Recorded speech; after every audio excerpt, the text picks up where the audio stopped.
खेलने के विवाद में हुए हत्या का खुलासा पटना पुलिस ने आज कर दिया है। घटना बीते 17 अक्टूबर को राजधानी पटना के बुद्धा कॉलोनी थाना क्षेत्र की है, जहां एक युवक को गोली मारी गई थी। इस घटना की जानकारी देते हुए क्या कुछ कहा सिटी एसपी ने, आप खुद सुने। रात के 8 सवा 8 बजे के आसपास एक सूचना प्राप्त हुई थी कि बुद्धा कॉलोनी थाना अंतर्गत एक मोहल्ला है मंदिरी, बापू नगर मंदिरी, वहाँ पर एक लड़के की हत्या कर दी गई है गोली मारकर। तत्क्षण जैसे ही यह सूचना मिली पुलिस पहुंची वहां पर और उस लड़के को उठाकर इलाज कराने के लिए पीएमसीएच ले गई, बट तब तक लड़के की मृत्यु हो चुकी थी। घटनास्थल पर इंस्पेक्टर साहब और डीएसपी साहब दोनों पहुंचे थे, मैं भी पहुंचा था वहां घटनास्थल पर। और शुरू उस समय उड़ती उड़ती हुई खबर ये आ रही थी कि एक क्रिकेट के खेल में लेकर लड़ाई हुई है और इसी कारण से यह हत्या हुई है। हम लोगों ने उसे फिर से देखना शुरू किया, सीसीटीवी फुटेज देखा तो समझ में आया कि एक स्कूटी है जिसमें 3 लड़के हैं जो वहां से घटनास्थल से भागते हुए नज़र आए हैं। उसमें से एक लड़के की पहचान हुई सबसे पहले, जिसका नाम मानस कुमार था, जो कि वहीं का रहने वाला था। जब उसकी गिरफ्तारी हुई तो उसने सारा का सारा बात बताया।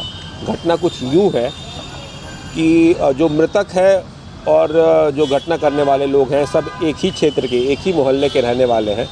सभी एक तरह से आपस में दोस्त ही रहे हैं। 11 तारीख को दुर्गा पूजा तीसरी चौथी पूजा थी, उसमें ये लोग क्रिकेट खेलने गए थे गांधी मैदान में, जहां पर आपस में ही दोस्तों के बीच में लड़ाई हो गई थी, जिसमें मृतक ने अभियुक्त पक्ष के एक लड़के को 2-3 थप्पड़ मार दिया था। इससे गुस्सा होकर जो अभियुक्त पक्ष है वो 8-10 लड़कों को लेकर मृतक के घर पर आया था और उसको खींचकर उस समय मारपीट भी की गई थी।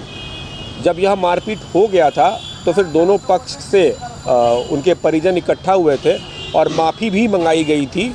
और माफ़ी मांग लेने के बाद इन लोगों ने मामले को रफा दफा कर दिया था। पुलिस को इसके बारे में कोई जानकारी नहीं दी थी। लेकिन जो मृतक पक्ष है उसके पिताजी के द्वारा किसी तरीके से, जो ये लोग बता रहे हैं कि एक मैसेज आ रहा था कि तुम्हारे बेटे को देख लेंगे, तुम्हारे बेटे को देख लेंगे, तुम्हारे बेटे को देख लेंगे। तो अभियुक्त पक्ष की जो अभियुक्त है, एक सौरभ कुमार नाम है, तो इसके माँ बाप जो हैं वो डर गए कि मेरे बेटे को मरवा देगा। तो इन्होंने अपने ही बेटे को कहा कि तुम ही देख लो, इससे पहले कि वो तुम्हें मरवा दे तुम उसको मार दो। सौरभ कुमार ने 2 हथियार का इंतजाम किया, अपने 2 साथी लिए, एक मानस कुमार, एक विवेक कुमार। मानस कुमार के पास कट्टा पहले से उसने खरीद कर रखा हुआ था और विवेक कुमार ने एक पिस्टल पहले से खरीद कर रखा हुआ था। यह इन तीनों दोस्त अपने दोनों दोस्तों को लेकर उस दिन इंतज़ार कर रहा था घटनास्थल पर। और जैसे ही मृतक विवेक जब वहाँ से बाहर निकला, ये लोग वहाँ पर गए और उसको गोली मार दी। मृतक को 2 गोली लगी थी, एक गोली सौरभ कुमार ने मारी थी और दूसरी गोली जो है वो विवेक कुमार ने मारी थी, मानस कुमार ने मारी थी, और घटनास्थल पर ही उसकी मृत्यु हो गई थी। तो क्रिकेट को खेलने को लेकर एक जो छोटा सा विवाद था वो इतना बड़ा हो गया जिसमें एक लड़के की हत्या कर दी गई थी। ये मानस कुमार से जब ये पूछा गया कि तुमने कट्टा कहाँ से खरीदा था, तो उसने बताया कि 1-1.5 साल पहले मैंने यह कट्टा खरीदा था, मैं कट्टा खरीद कर रखा हुआ था। विवेक कुमार के बारे में बताया, वो बता रहा है कि मैंने भी 1 साल पहले खरीदा था। विवेक कुमार गिरफ्तार नहीं हुआ है। मानस ने बताया है कि विवेक के पास 1 साल से कट्टा खरीदा था, उसकी कभी किसी से मारपीट हुई थी तो इसीलिए उसने अपने बचाव के लिए कट्टा खरीदा था। नहीं, ये पिस्टल विवेक कुमार वाला है जिसे पहली गोली चली थी, और ये मानस कुमार का कट्टा है जिसे दूसरी गोली चली थी। पिस्टल और कट्टा दोनों? हाँ, पिस्टल और कट्टा दोनों है।